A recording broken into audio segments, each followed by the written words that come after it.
There is a moment, just before the soil gives way, when an archaeologist's trowel meets something that should not be there. The earth resists at first, as it always does, clinging to whatever lies beneath with the possessiveness of deep time, and then the resistance breaks. Metal glints where only stone should exist. Precision emerges from an age credited with nothing but crude implements. A date becomes impossible. A timeline collapses. And in that suspended instant, before the find is photographed, catalogued, and eventually explained away, there exists a question so uncomfortable that entire careers have been built around avoiding it. What if we have been wrong? Not mistaken in some small correctable way. Not simply lacking data that future discoveries will supply, but fundamentally, structurally wrong about the depth and sophistication of human achievement before the boundaries of recorded history. This is not a question science likes to ask. It is not a question that receives funding, earns tenure, or appears in the abstract of peer-reviewed papers, and yet the evidence keeps surfacing, keeps demanding attention, keeps whispering from museum storage rooms and half-excavated sites and footnotes that most readers never reach. Tonight, we follow that whisper. We step into the silence between what has been found and what has been acknowledged, where artifacts wait with the patience of millennia for someone willing to look again. The Antikythera mechanism emerged from the Mediterranean on a spring morning in 1901, hauled up in the nets of Greek sponge divers working the treacherous waters off a small island between Crete and the Peloponnese. The divers had been searching for sea sponges, not antiquity. They found instead the scattered remains of a Roman cargo ship, a vessel that had gone down sometime around 70 BCE, its hull torn open by the rocks it struck while navigating the narrow strait that gave the island its name. The wreck yielded the expected treasures of such vessels: bronze statues corroded by salt, marble figures missing limbs, amphorae still sealed with their ancient contents. But among these familiar relics lay something else entirely, something that would take over a century to understand, and that even now refuses to fit comfortably within the narrative of technological progress that Western science has constructed. At first, the object appeared to be nothing more than a lump of corroded bronze, fused with calcified marine growth and fragments of wood from the ship's structure. It measured roughly the size of a large book, perhaps 33 centimetres at its longest dimension, and it seemed unremarkable beside the sculptural treasures the divers had recovered. It was set aside, catalogued as a curiosity, and largely forgotten as archaeologists focused their attention on the more visually impressive finds. Months passed before anyone noticed the thin lines visible beneath the corrosion, the suggestion of teeth and wheels, the impossible implication of machinery. The mechanism, when finally examined with appropriate care, revealed itself to be a device of staggering complexity. At least 30 meshing bronze gears, some barely larger than a fingernail, their teeth cut with a precision that should have been impossible before the age of machine tools. The gears drove a system of dials and pointers capable of tracking the movements of the sun, the moon, and likely the 5 planets visible to the naked eye. It predicted lunar and solar eclipses decades in advance. It accounted for the irregular orbit of the moon, a mathematical subtlety that would not be formally described until Johannes Kepler's work in the 17th century.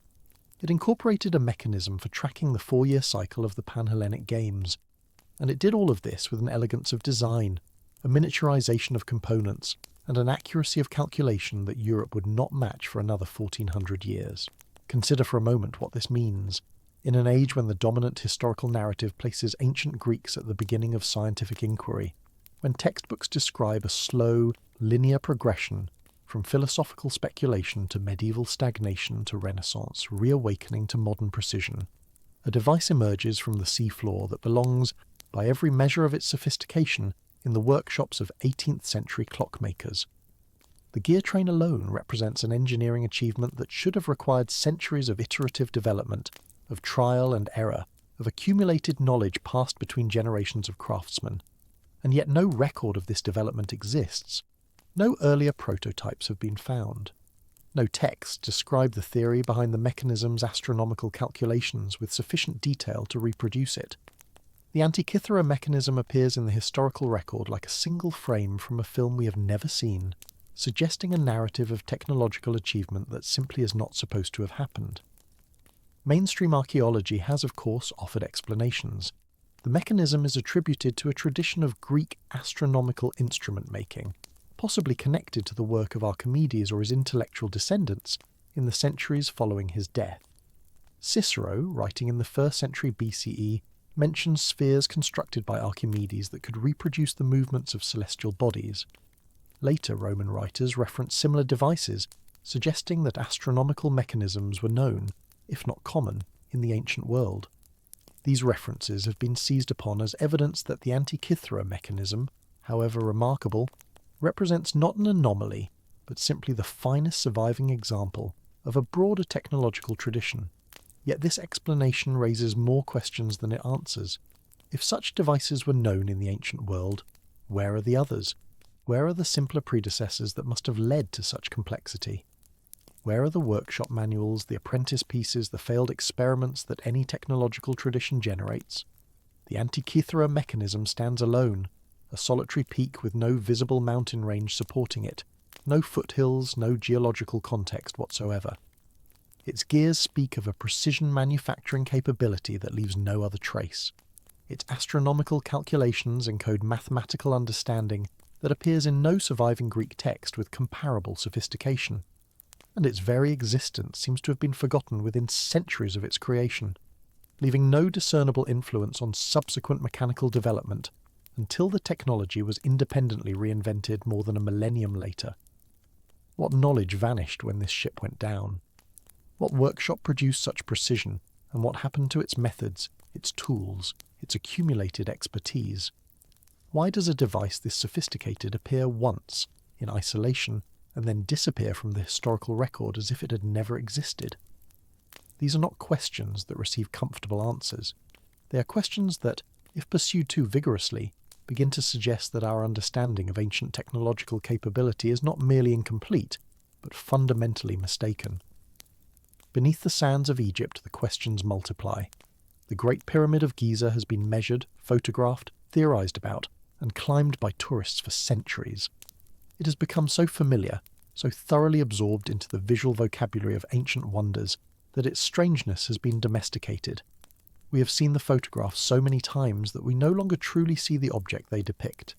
And yet to stand at its base, to crane one's neck toward a summit that seems to pierce the very sky, is to feel the comfortable narratives of history begin to buckle under the weight of what should not exist. The statistics are numbing in their scale. An estimated 2.3 million stone blocks, averaging 2.5 tons each, though some reach weights of 50 tons or more. A base covering over 13 acres, levelled to within 2.1 centimetres across its entire footprint, a precision that modern construction struggles to match. A deviation from true north of only 3/60ths of a single degree, a mathematical exactness that should have required instruments the ancient Egyptians are not credited with possessing. An exterior originally sheathed in white limestone so finely fitted that the joints between blocks were nearly invisible, creating a surface that must have blazed like captured sunlight under the Egyptian sky. Mainstream Egyptology has, of course, constructed explanations for how such a monument could have been built with bronze tools, wooden sledges, and an unlimited supply of human labour. The conventional timeline places construction during the reign of Pharaoh Khufu sometime around 2560 BCE, with a workforce of perhaps 20 to 30,000 labourers working over a period of 10 to 20 years. The logistics have been worked out on paper: the quarrying, the transport, the ramps or levers or counterweighted mechanisms that might have lifted stones into position. These explanations fill textbooks and documentaries. They satisfy examination boards and grant committees. And yet, when examined closely, they begin to reveal gaps that no amount of confident assertion can quite close. Consider the interior of the pyramid, where the challenges intensify beyond anything the exterior suggests. The king's chamber, positioned deep within the structure, is constructed entirely of red granite transported from quarries at Aswan, over 800 kilometres to the south. The chamber contains 9 granite slabs forming its ceiling, each weighing between 25 and 80 tons. These slabs were not merely transported across that immense distance. They were lifted more than 43 metres above ground level and fitted into position with tolerances measured in fractions of centimetres. Above them lie 4 additional sets of relieving chambers, also of granite, designed to distribute the weight of the stone above.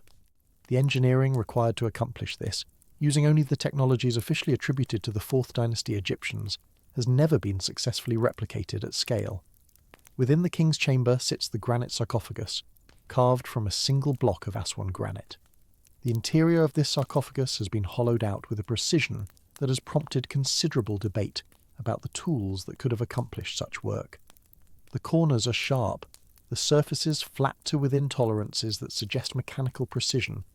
Some researchers have noted what appear to be parallel grooves in the interior, consistent with circular saw marks, though such tools are not supposed to have existed in the ancient Egyptian toolkit. Others point to drill cores found at Giza and other sites, showing spiral grooves that suggest a rate of material removal far exceeding what experiments with copper tools and abrasive sand have been able to replicate.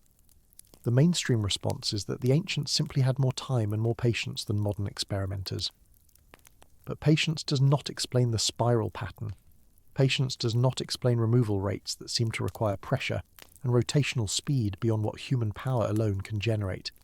And then there are the granite boxes of the Serapeum, located at Saqqara, less than 20 kilometers from Giza.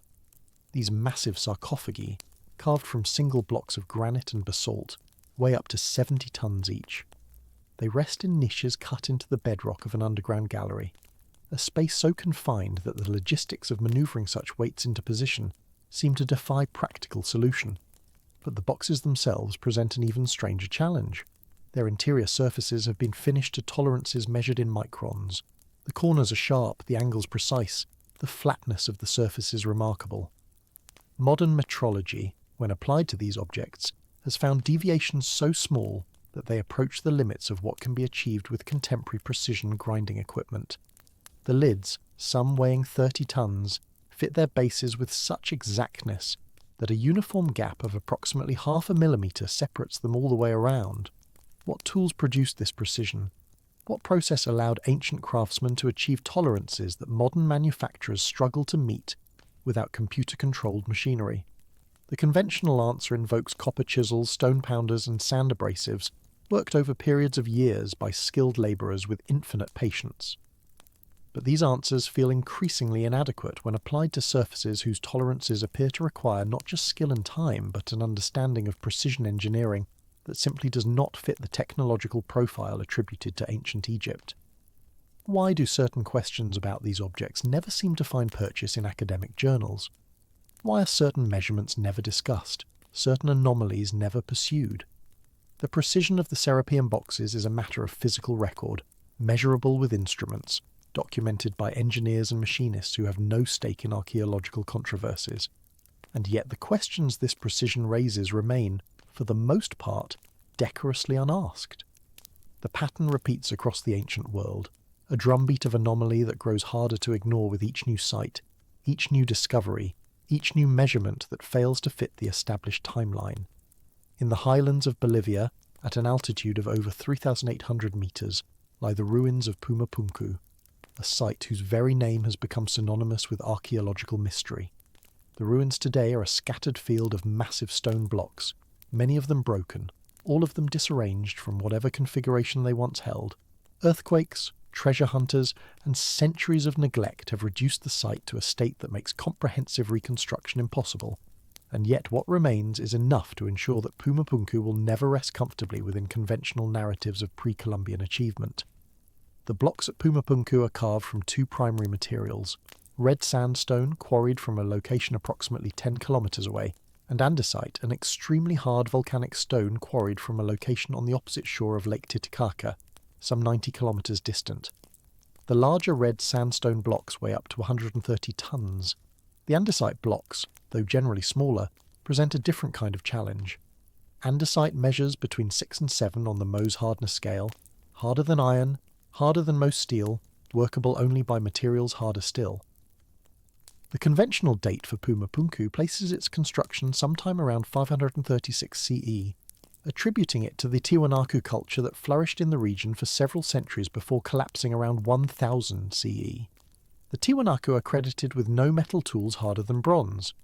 Their technological toolkit, as understood by mainstream archaeology, included stone hammers, bronze chisels, and the same patient abrasion attributed to ancient builders worldwide. And yet the H-blocks of Pumapunku, those distinctive andesite forms with their precise interior cuts and complex geometric shaping, display features that challenge this attribution at every turn. The surfaces of these blocks are flat to a degree that simple grinding cannot easily explain. The angles are precise, often incorporating cuts of exactly 90 degrees. Some blocks feature cuts that dive into the interior of the stone and then turn at right angles, creating channels and notches whose purpose remains unclear but whose execution remains inexplicable within the conventional technological framework. The precision is not localized to one or two exceptional pieces. It appears consistently across multiple blocks, suggesting not the work of a single master craftsman, but the application of a systematic process capable of reproducible results. And then there are the smaller artifacts, the fragments of andesite that display what appear to be drill holes with interior threading, cuts with parallel striations, surfaces polished to a near-mirror finish. These details are often dismissed as later intrusions, as the work of Spanish colonial craftsmen who may have altered the stones for their own purposes. But this explanation has never been systematically demonstrated, and the stylistic consistency between these detailed features and the larger architectural elements suggests a common origin. What tools cut andesite with such precision in the first millennium CE? What process created flat surfaces and right angles in a material that resists all but the most advanced modern equipment? And if such tools and processes existed, why do they appear nowhere in the archaeological record, leave no trace in the material culture of the Tiwanaku, and vanish as completely as if they had never been? The ruins speak, but we seem determined not to listen. Beneath the limestone plateau of Saqqara, in the shadow of the stepped pyramid that marks the oldest monumental stone structure in Egypt, lie the remains of another puzzle that refuses to resolve itself into comfortable explanation. The Serapeum, that underground complex of galleries where the granite boxes we spoke of earlier were found, tells a story that extends far beyond the precision of its sarcophagi. The complex was discovered in 1850 by Auguste Mariette, a French Egyptologist who would go on to become one of the towering figures of the discipline. Mariette had come to Egypt seeking Coptic manuscripts, but found himself drawn instead to the desert sands of Saqqara, where local legends spoke of buried sphinxes marking the entrance to an underground realm. Following the avenue of sphinxes, Mariette located the entrance to the Serapeum and became the first modern observer to enter its dark galleries in thousands of years. What he found defied easy categorization: a series of tunnels hewn from the living rock, extending for hundreds of meters beneath the surface. Along these tunnels, cut into alcoves in the walls, sat the massive granite and basalt sarcophagi, each weighing between 60 and 100 tons, including their lids. The sarcophagi had been looted in antiquity, their contents long since removed, their original purpose still debated by scholars.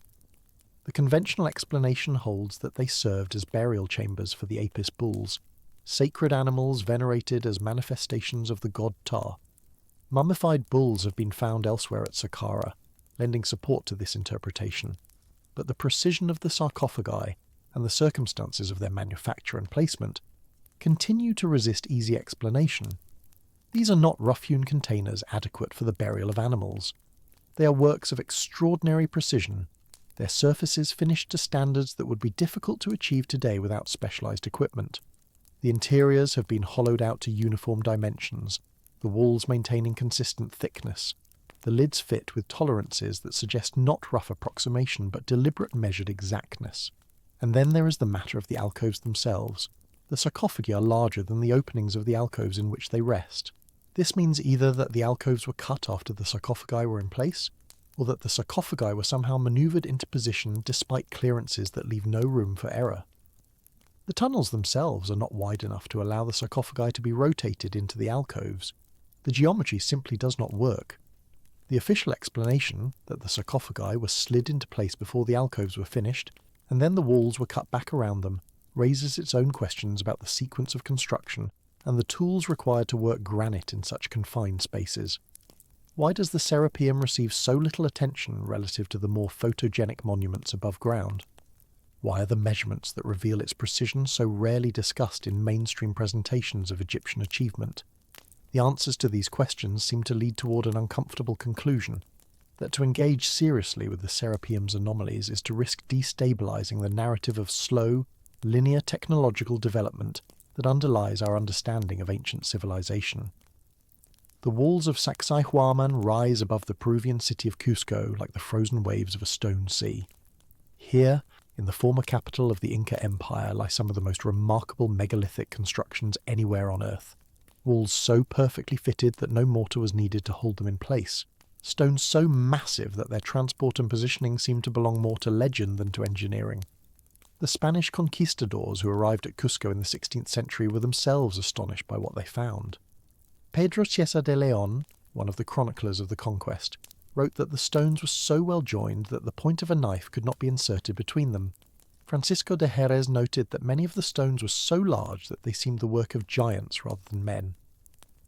These observations, made by eyewitnesses who had no stake in archaeological controversy, capture something of the genuine strangeness that the walls of Sacsayhuaman present to any honest observer.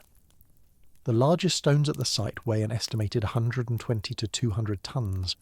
They have been shaped to fit together with interlocking precision, each stone uniquely cut to match the contours of its neighbours.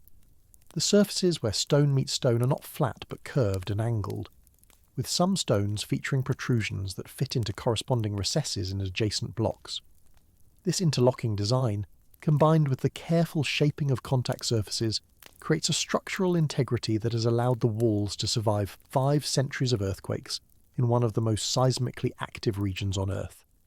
The Spanish colonial buildings constructed nearby, using conventional mortar-based masonry, have repeatedly collapsed and been rebuilt. The Inca walls remain standing. How were these stones quarried, transported, and fitted with such precision? The mainstream explanation points to the Incas' known expertise in stoneworking, their use of bronze tools and fire-cracking techniques, their employment of massive labour forces organised through the Mite system of corvée labour. Experiments have shown that teams of workers can move large stones using ramps, levers, and coordinated pulling. The shaping of stones in this explanation was a matter of trial fitting. Workers would lift a stone into position, mark the points of contact, lower it, chip away the high spots, and repeat the process until the fit was acceptable. This explanation is not entirely implausible. It may well describe how some Inca stonework was accomplished, but it struggles to account for the largest stones at Sacsayhuaman, whose weight makes repeated trial fitting impractical, and whose precision fitting would seem to require either extraordinary luck or methods of measurement and shaping that have left no trace in the archaeological record. More troubling still is the question of the andesite and limestone used at Sacsayhuaman and other sites in the region. Andesite, as we have noted, is an extremely hard stone, resistant to the bronze tools attributed to the Inca. Some researchers have suggested that the stones were shaped using harder stone pounders, a laborious process that could theoretically produce the observed results given sufficient time. But this does not explain the curved, complex surfaces that characterise the finest Inca stonework, surfaces whose geometry would seem to require more than simple pounding to achieve. And then there are the vitrified surfaces, the areas where stone appears to have been subjected to temperatures high enough to partially melt the material, creating a smooth, glass-like finish. These vitrified patches appear at multiple sites in Peru, as well as at locations in Scotland, Turkey, and elsewhere around the world. The conventional explanation invokes lightning strikes or ancient fires, but the distribution and characteristics of the vitrification are not easily reconciled with these natural causes. Some researchers have suggested that the ancients possessed a technology for softening stone, perhaps using plant-based acids or some form of focused heat, but no such technology has been documented in the ethnographic or historical record. What techniques were used to build Sacsayhuaman? What methods allowed the Inca, or their predecessors, to work the hardest stones with precision that challenges modern engineering? And why, when the Spanish arrived, did no one seem to know how the walls had been built? The Inca themselves attributed the construction to earlier peoples, to civilizations that had vanished before their own rise to power. The Spanish dismissed these claims as legend. But what if the legends contained a kernel of truth? What if the walls of Sacsayhuaman, like the Pyramid of Giza, like the Serapeum, like Pumapunku, speak of a depth of technological achievement that predates the civilizations credited with their construction? In the cold waters off the Japanese island of Yonaguni, a structure rises from the seabed that has divided the scientific community for decades. Discovered in 1987 by a local diver searching for hammerhead sharks, The Yonaguni monument presents a series of flat platforms, sharp edges, and apparent stairways that seem to defy natural explanation. The structure sits at a depth of approximately 25 metres, in waters that have not been above sea level for at least 8,000 years, and possibly far longer. The mainstream geological assessment holds that the Yonaguni monument is a natural formation, the product of fracturing along the bedding planes of the sandstone from which it is made. Sandstone, when exposed to erosion, can indeed produce remarkably regular shapes, including flat surfaces and sharp angles. Examples of such formations exist elsewhere in the world, offering a framework within which the Yonaguni monument can be understood as an unusual but not inexplicable natural phenomenon. Yet this explanation has never quite silenced the questions. The monument features what appear to be two round holes, each approximately 2 metres in diameter, positioned in what would be structurally significant locations if the formation were indeed artificial. It includes what looks like a road encircling part of the structure, a feature that natural fracturing does not easily explain. A triangular pool sits at one end, its shape and proportions suggesting deliberate shaping, and nearby, smaller structures have been identified that seem to share the monument's geometric characteristics, as if the entire area were part of a planned complex. If the Yonaguni monument is artificial, its construction would predate the earliest known civilizations by thousands of years. This implication is so disruptive to established chronologies that it goes a long way toward explaining why the geological explanation has been embraced so firmly by the mainstream. To acknowledge even the possibility of artificiality would be to open a door that leads to questions about human achievement in the deep past, questions that our current models of prehistory are not equipped to answer. And so, the monument remains classified as natural, its anomalies noted but not pursued, its questions asked but not answered. Divers still explore its terraces and stairways, researchers still debate its origin, and the stone waits, as it has waited for millennia, for someone willing to look with fresh eyes. There is a quality to these anomalies that resists the usual patterns of scientific investigation. Normal scientific progress operates through the accumulation of evidence, the refinement of theories, the gradual replacement of older models with newer, more comprehensive frameworks. But the anomalies we have been exploring tonight seem to exist outside this process. They are known. They have been measured, photographed, documented. The precision of the Serapeum boxes is not a matter of speculation, it is a matter of physical record. The sophistication of the Antikythera mechanism is not disputed. It is acknowledged even by those who offer conventional explanations for its origin. The stones of Sacsayhuaman can be examined by anyone willing to make the journey. And yet the questions these objects raise remain somehow peripheral, somehow outside the main current of archaeological discourse, as if their implications were too uncomfortable to engage directly. Perhaps this is because these anomalies do not simply challenge individual theories, they challenge the very framework within which theories are constructed. They suggest that the story of human achievement is not the steady upward climb we have been taught to imagine, but something stranger, something marked by peaks and valleys, by heights reached and then lost, by knowledge gained and then forgotten. This is a suggestion that modern science, with its implicit faith in progress, finds difficult to accommodate, and so the anomalies are acknowledged but not integrated, documented but not explained, filed away in the vast cabinet of curiosities that science maintains for phenomena it cannot quite dismiss but cannot quite accept. Beneath the sands of Egypt, beneath the waters of Japan, beneath the mountains of Peru, the evidence accumulates. It accumulates in museum basements and academic journals, in expedition reports and doctoral theses. It accumulates in the measurements of engineers and the calculations of astronomers, in the testimonies of local peoples and the observations of careful amateurs. And still the questions persist. How did they achieve this? With what tools? To what purpose? And why does the knowledge vanish? We turn now to an artifact that embodies these questions with particular intensity, an object so out of place in its archaeological context that its very existence seems to mock the timelines we have constructed.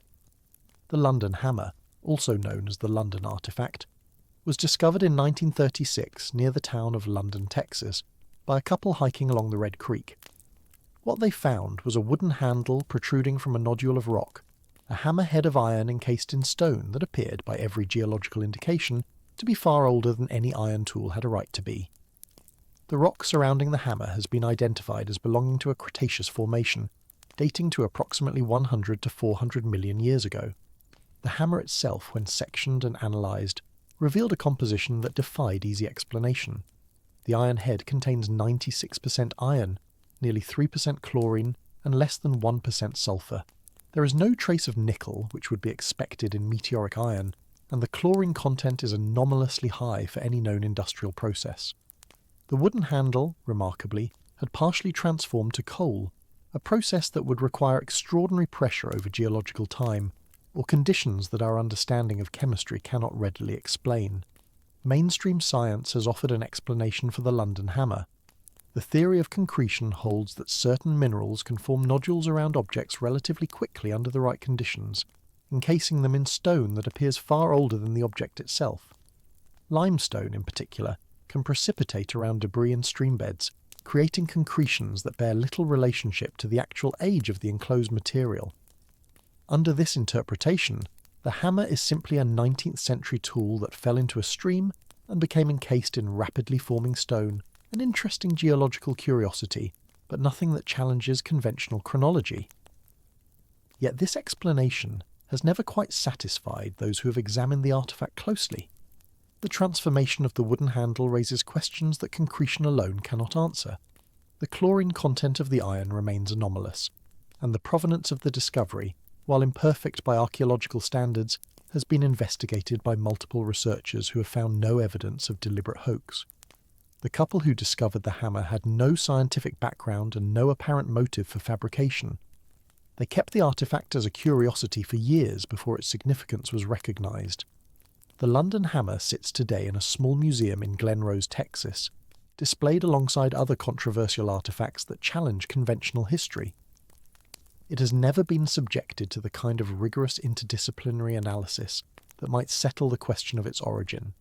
No peer-reviewed study has been conducted to determine whether the concretion explanation adequately accounts for all the observed phenomena.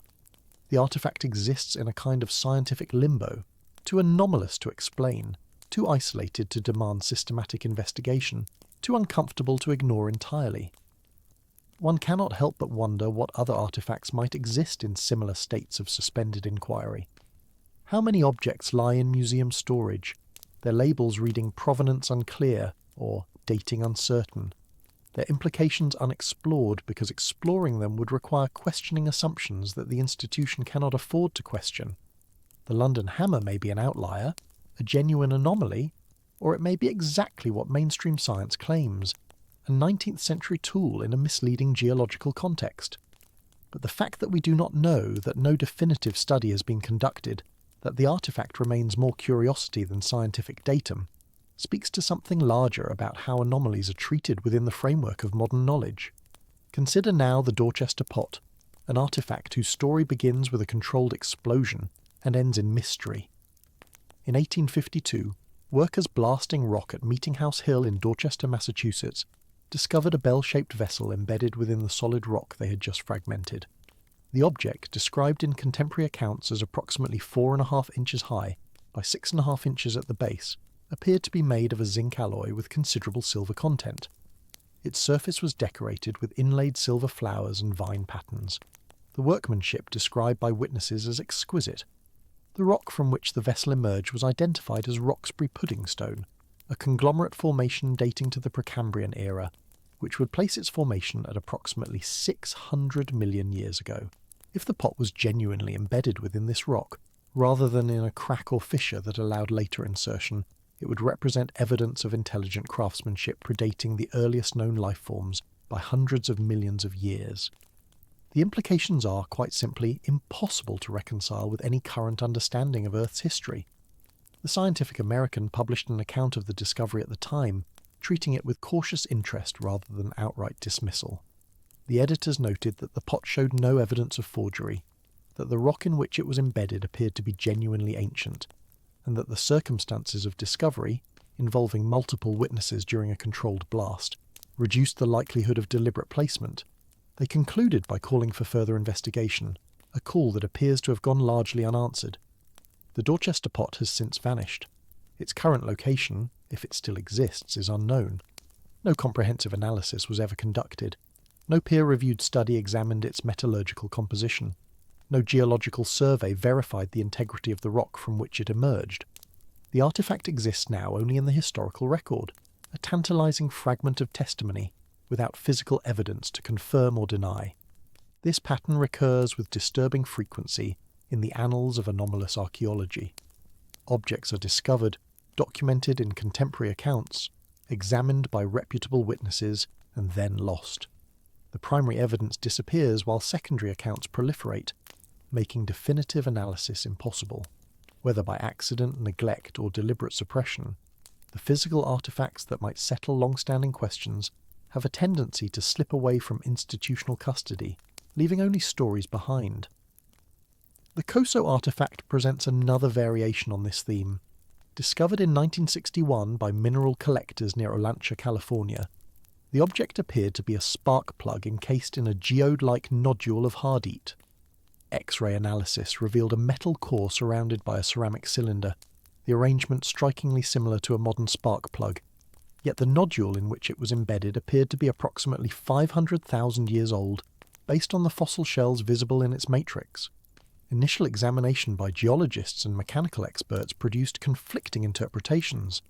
Some argued that the object was indeed a spark plug, possibly from a 1920s-era champion brand that had become encased in relatively recent concretion through the same process proposed for the London hammer. Others pointed out that the hardite matrix showed no evidence of recent formation, that the fossil inclusions appeared genuinely ancient, and that the circumstances of discovery made deliberate embedding unlikely.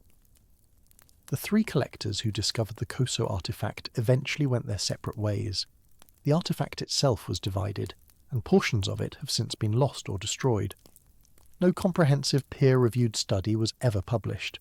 The object exists today more as legend than as scientific datum, its true nature permanently uncertain.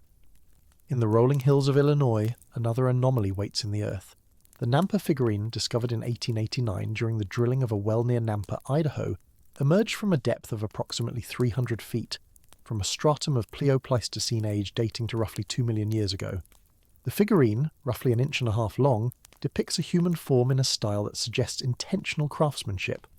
The clay from which it was made shows signs of firing, and the surface bears marks consistent with tool-assisted shaping.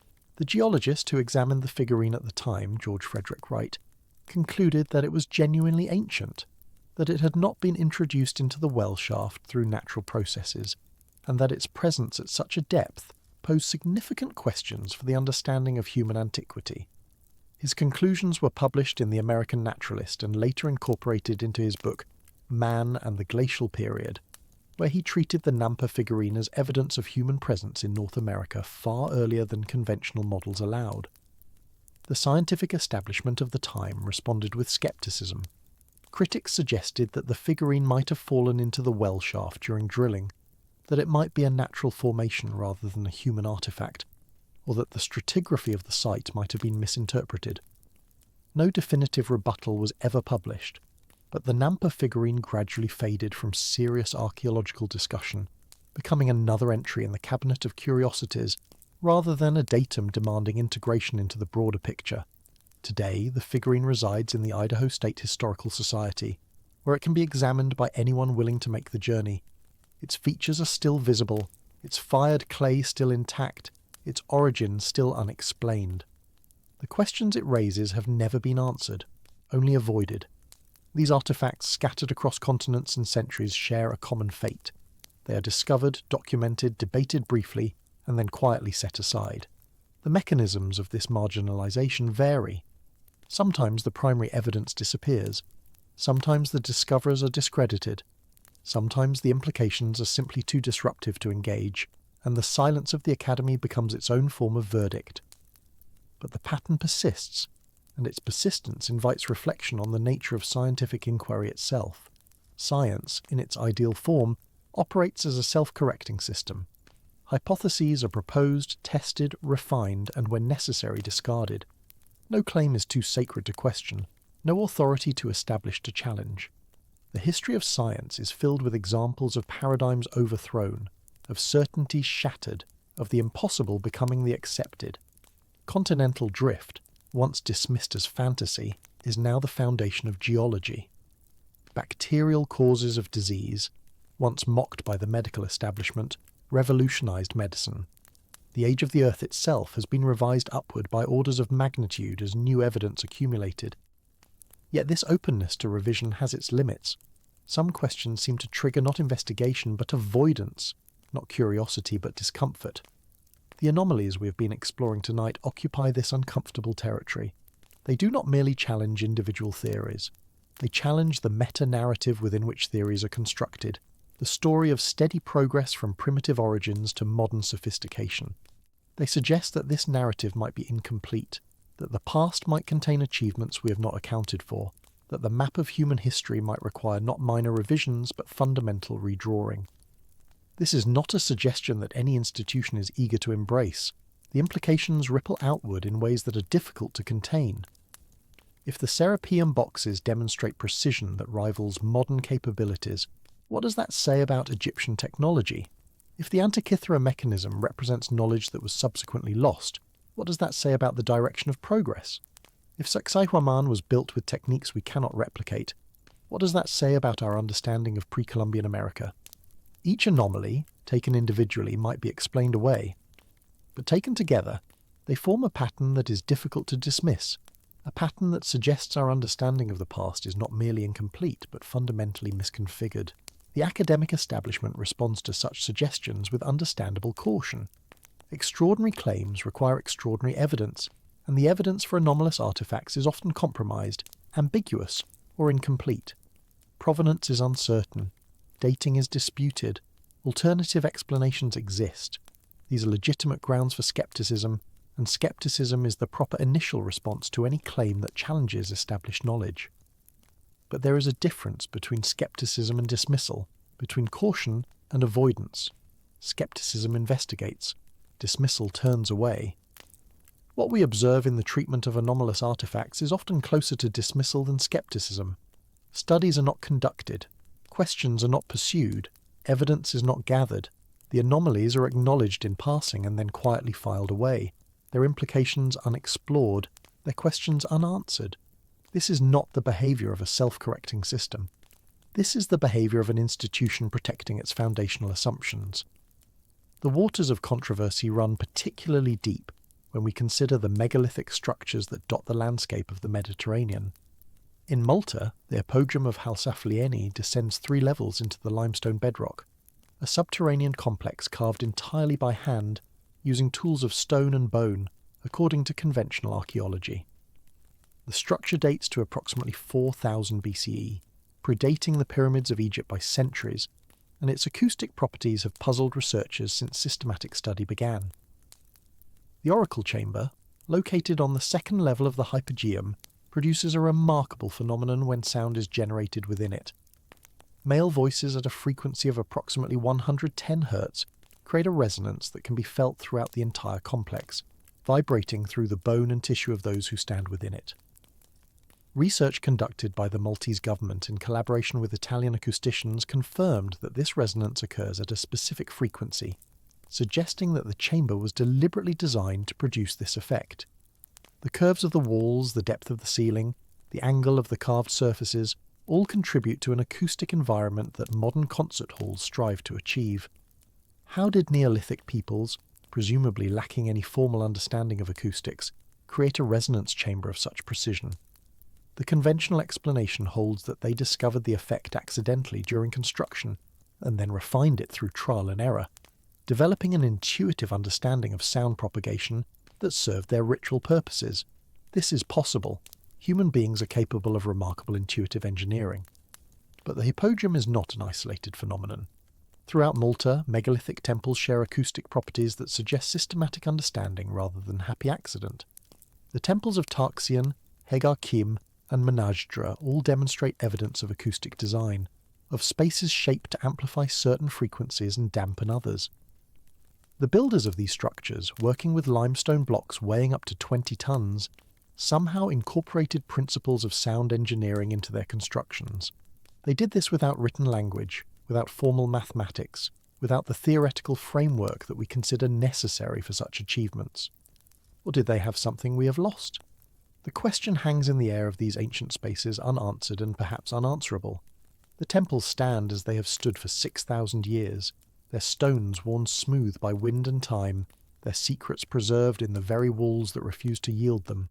Visitors still enter the hypogeum, still feel the strange vibration of the oracle chamber, still emerge with questions that no guide can fully answer. In the highlands of Bolivia, another acoustic mystery waits at the site of Tiwanaku. This ancient city, located near the shores of Lake Titicaca at an altitude of nearly 4,000 metres, predates the Inca civilization that later claimed it as the birthplace of their gods. The Gateway of the Sun, carved from a single block of andesite, stands at the entrance to the Kala Sasaya temple, its surface covered in iconography that has resisted definitive interpretation for centuries. The acoustic properties of Tiwanaku have received less systematic study than those of Malta, but researchers who have investigated the site report similar phenomena. Certain locations within the temple complex produce unusual resonance effects. Sounds carry in unexpected ways across the open plazas. The arrangement of the monolithic structures creates acoustic corridors that channel and amplify sound, in patterns that seem too consistent to be accidental. More striking still are the engineering achievements of Tiwanaku's water management systems. The city's builders constructed a network of channels, reservoirs, and raised agricultural beds that transformed the harsh altiplano into productive farmland. They did this at an altitude where agriculture was thought to be marginal at best, in a climate characterized by extremes of temperature and limited rainfall. The raised field systems, called suka kolas, created microclimates that protected crops from frost, retained moisture, and maintained soil fertility over centuries of continuous use.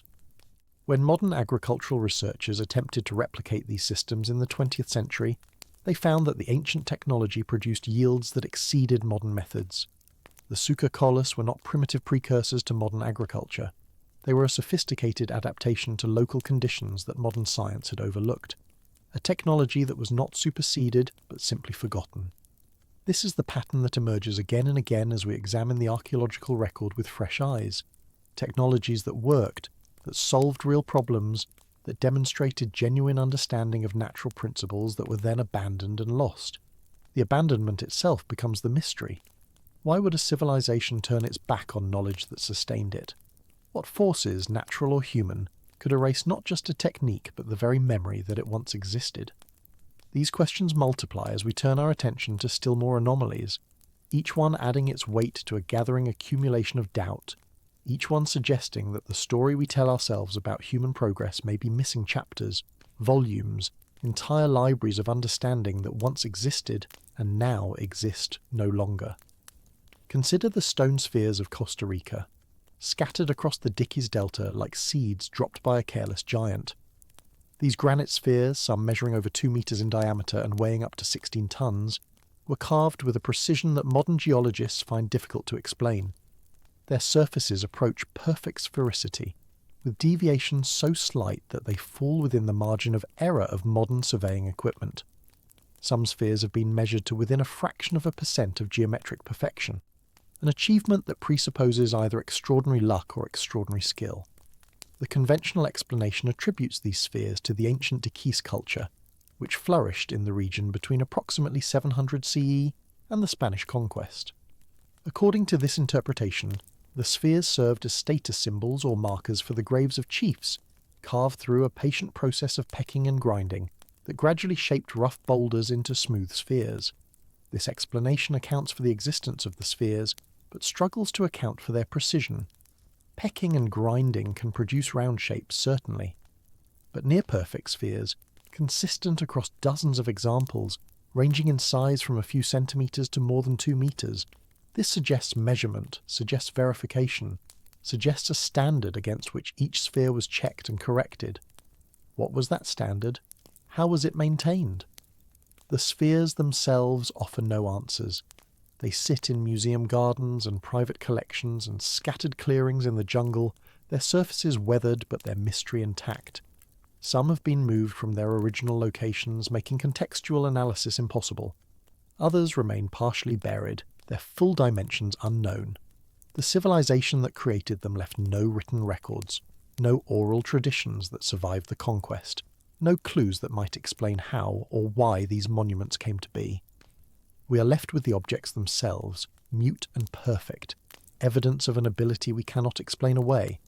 The theme of lost precision extends across continents and cultures, appearing in contexts so varied that coincidence strains credulity. In India, the iron pillar of Delhi has stood exposed to the elements for approximately 1600 years without significant rusting. This pillar, over 7 meters tall and weighing more than 6 tons, demonstrates metallurgical sophistication that modern ironworkers have struggled to replicate. The iron is remarkably pure, containing very low levels of sulfur and carbon, but it is the presence of phosphorus that most interests researchers. The pillar contains a higher percentage of phosphorus than would normally be expected in wrought iron, and this phosphorus has contributed to the formation of a protective layer of iron-hydrogen phosphate that shields the underlying metal from corrosion. Was this composition deliberate? The conventional view holds that the high phosphorus content was an accidental result of the smelting process, that ancient Indian ironworkers happened upon a formula that produced rust-resistant iron without understanding why it worked. This is possible, but the pillar stands as a singular achievement, unmatched by other iron artifacts of the period, suggesting that its creation required knowledge or conditions that were not widely replicated. If the composition was accidental, why was the accident not repeated? If the ironworkers did not understand what they had created, why does the pillar alone display such remarkable preservation? The questions spiral outward, each answer generating new uncertainties. From metallurgy to medicine, the pattern persists. Ancient surgical instruments recovered from Roman sites display a sophistication that continued to puzzle modern surgeons who examined them. Scalpels with removable blades, forceps with serrated grips for better control, catheters designed for specific medical procedures, specula that remained essentially unchanged in design until the 20th century. These instruments represent accumulated knowledge, generations of refinement based on observation and practice. Yet much of this knowledge was lost in the centuries following Rome's fall, requiring rediscovery during the Renaissance and beyond. The tools survived in scattered examples. The understanding that created them had to be rebuilt from scratch. This is not a case of technology being superseded by something better. Roman surgical instruments were not replaced by superior medieval alternatives. They were simply lost, along with the techniques they enabled and the lives they might have saved. For centuries, European surgery regressed to levels below what the Romans had achieved, not because new knowledge contradicted old knowledge, but because the transmission of that knowledge was interrupted. The instruments that survived in museum collections became curiosities rather than models, studied for their historical interest rather than their practical applications. Only gradually, over many generations, did Western medicine recover capabilities that had once been standard practice. What other medical knowledge might have been lost in similar fashion? What treatments, what surgical techniques, what understandings of the human body might have been accumulated and then discarded? The written record is fragmentary, preserving only portions of what was once known. The gaps in that record represent not just lost texts, but lost lives. Patients who suffered and died because knowledge that once existed had been allowed to fade. The question of why knowledge is lost proves almost as troubling as the question of what has been lost. Some losses can be attributed to catastrophe, to the burning of libraries, the collapse of civilizations, the deliberate destruction of records by conquering powers. The Library of Alexandria has become the symbol of all such losses, though the reality of its destruction was more complex and gradual than popular imagination suggests. Over centuries, through neglect and conflict and changing priorities, the accumulated wisdom of the ancient world dispersed and disappeared, leaving only tantalizing fragments to hint at what might have been. But catastrophe does not explain all losses. Some knowledge seems to have been deliberately restricted, held within closed circles of specialists who controlled access and transmission.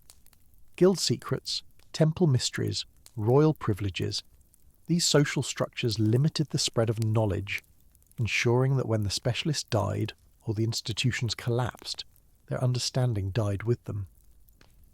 The secret of Greek fire, the Byzantine incendiary weapon that terrorized enemy fleets for centuries, was so closely guarded that it vanished entirely when the empire that wielded it fell. No reconstruction has proven fully satisfactory. The secret died because it was kept too well, protected so effectively from enemies that it was also protected from posterity. how many other technologies met similar fates? How many innovations were the property of guilds or families or priesthoods that took their knowledge to the grave? The archaeological record can show us what was achieved, but not always how it was achieved. The gap between artifact and method remains in many cases unbridgeable. Still, other knowledge may have been lost through simple disinterest, through changing fashions and priorities that relegated once valued skills to irrelevance. The Romans built with concrete that hardened underwater and lasted millennia. Their successors, lacking the volcanic ash that made this concrete possible, or the infrastructure to transport it, shifted to other building methods and allowed the knowledge to fade. No conscious decision to abandon Roman concrete was necessary. It simply became impractical, then unusual, then forgotten. When modern engineers finally investigated the chemistry of ancient concrete in recent decades, they found principles that offered genuine advantages over contemporary formulations, stronger, more durable, less environmentally damaging than the Portland cement that dominates modern construction. Knowledge that was lost through indifference is now being recovered through deliberate effort, at considerable cost and after considerable delay. The irony is substantial. We pride ourselves on our technological superiority over ancient peoples, yet we find ourselves studying their constructions for insights we cannot derive from our own experience. The pattern reveals something uncomfortable about the narrative of progress that structures our understanding of history. We tell ourselves a story of continuous advancement, of each generation building on the achievements of those before, of knowledge accumulating and expanding without significant reversal. This story has considerable truth to it. We can do things today that no ancient civilization could have imagined, travel beyond our atmosphere, communicate instantaneously across the globe, peer into the structures of atoms and the depths of galaxies. But the story is also incomplete. Progress is not a smooth line, but a jagged one, marked by peaks and valleys, by sudden advances and gradual declines. Civilizations rise and fall, and with them rise and fall the knowledge they have accumulated. What we inherit from the past is always partial, filtered through catastrophe and chance, shaped by the accidents of survival and transmission. The texts that endured, the techniques that were transmitted, the objects that were preserved, these represent only a fraction of what once existed. The rest is silence, a silence that grows louder the more closely we listen. This brings us at last to what may be the most unsettling category of archaeological mystery, the finds that were made, documented, and then apparently suppressed or ignored. Every field has its embarrassments, discoveries that do not fit prevailing theories and are therefore marginalized or dismissed. Archaeology, like any science, operates within paradigms that shape what questions are asked and what answers are accepted. Evidence that challenges these paradigms tends to be met with skepticism, which is appropriate, but also sometimes with a silence that seems less appropriate, a reluctance to engage that suggests not careful evaluation but willful avoidance. The human footprints discovered in volcanic ash at Latoli, Tanzania, have been dated to approximately 3.6 million years ago. These footprints, preserved in remarkable detail, show a gait pattern that is essentially modern, upright, bipedal, with an arch and a toe-off that closely resembles contemporary human walking. The conventional interpretation attributes these footprints to Australopithecus afarensis, the species represented by the famous Lucy fossil. This interpretation is reasonable given the dating and the location, but some researchers have noted that the footprints seem more anatomically modern than the feet of A. afarensis would suggest, raising questions about whether our understanding of hominin evolution requires revision. These questions have not been pursued with the energy that their implications would seem to warrant. The footprints were excavated, documented, and then largely reburied for preservation. Plaster casts exist in various museums, but systematic study of what the prints might reveal about early hominin locomotion has been limited, as if the questions they raise are too destabilizing to confront directly. Similarly, human skeletal remains that challenge accepted timelines have a curious tendency to disappear from discussion. Bones that seem too modern for their stratigraphic context, tools that appear in layers predating the cultures that should have produced them. These finds generate initial excitement and then fade from the literature, rarely refuted but simply no longer mentioned. The Hueyatlaco site in Mexico yielded stone tools that geological dating placed at an impossibly early date, approximately 250,000 years ago, long before any accepted human presence in the Americas.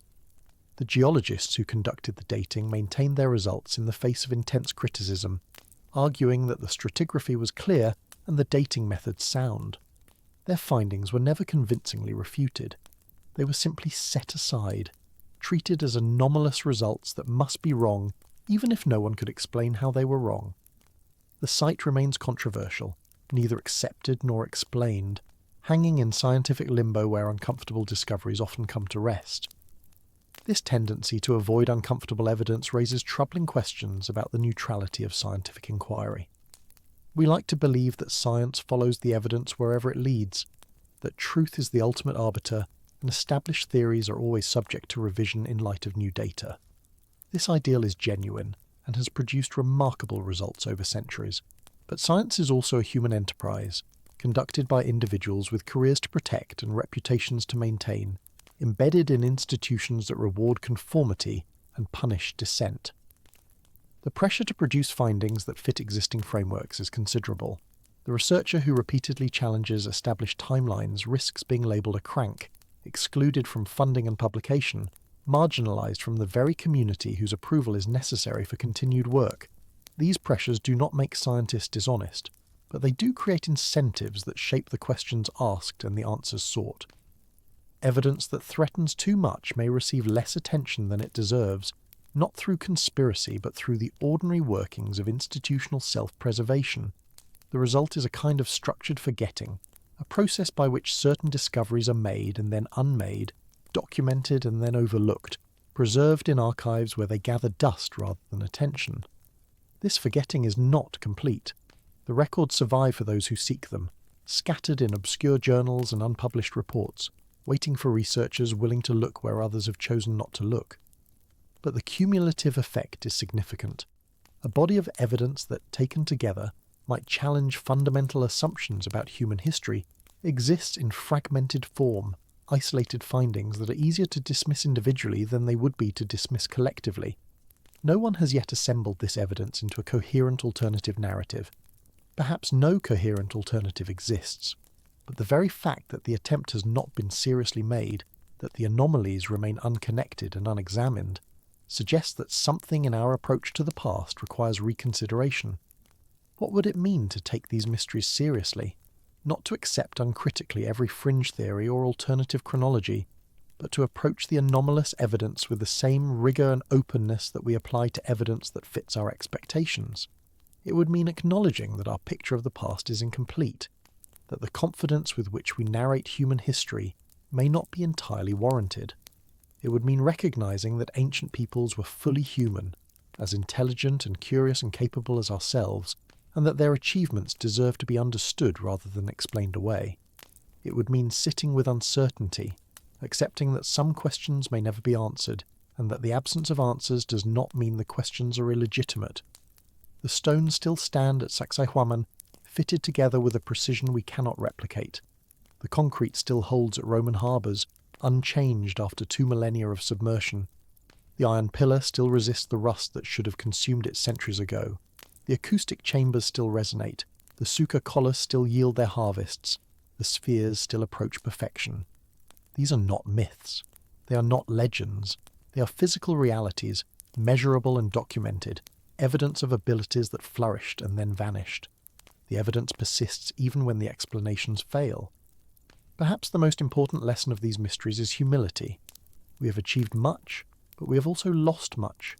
We know things that ancient peoples could not have known, but they also knew things that we do not know. The flow of knowledge is not a river moving always forward, but a tide that ebbs and flows, advancing here and receding there, shaped by forces we do not fully control. Civilizations rise, and the wisdom they accumulate rises with them. Civilizations fall, and the wisdom scatters, fragments, fades. What remains is partial, contingent, subject to the accidents of preservation and discovery. We are not the pinnacle of human achievement. We are one moment in a long and complex story, inheritors of some portion of what came before, custodians of knowledge that future generations may lose as easily as we have lost the knowledge of the past. The recognition of this fact is not cause for despair, but for wonder. We stand in the presence of mysteries that have outlasted empires, questions that have survived centuries of forgetting, evidence that waits with infinite patience for someone willing to see. The stones have stood for millennia. They can stand a while longer. The question is whether we will find the courage to ask what they have been trying to tell us, to knock at the doors that science has walked past, to look again at what has been seen and measured and quietly set aside. The oracle chamber in Malta still hums when the right voice speaks into its carved walls. The gateway of the sun still stands at Tiwanaku, its iconography still undeciphered. The Suca Colas still yield their superior harvests when anyone bothers to cultivate them. The Roman harbours still hold the waters of the Mediterranean at bay, their concrete unbroken after 2,000 years. The mysteries do not demand belief in lost continents or ancient astronauts or any particular alternative history. They demand only attention, only the willingness to notice what has been overlooked, only the humility to admit that we do not have all the answers and may never have them. In the silence between the footnotes, where anomalies gather like dust on forgotten shelves, the evidence waits. It has waited a very long time. It can wait a little longer. But perhaps somewhere, someone is beginning to listen. Perhaps the doors that science has walked past are beginning to open, not with grand revelations, but with small questions, careful investigations, the patient accumulation of observations that do not quite fit. Perhaps the mysteries are not embarrassments to be hidden, but opportunities to be embraced, invitations to expand our understanding of what human beings have been and might yet become. The stones remember, even if we have forgotten. The earth holds its secrets loosely, offering them to anyone patient enough to look. And in the quiet of museum basements, and the stillness of unexcavated sites, the answers wait, patient and unblinking for someone willing to look again.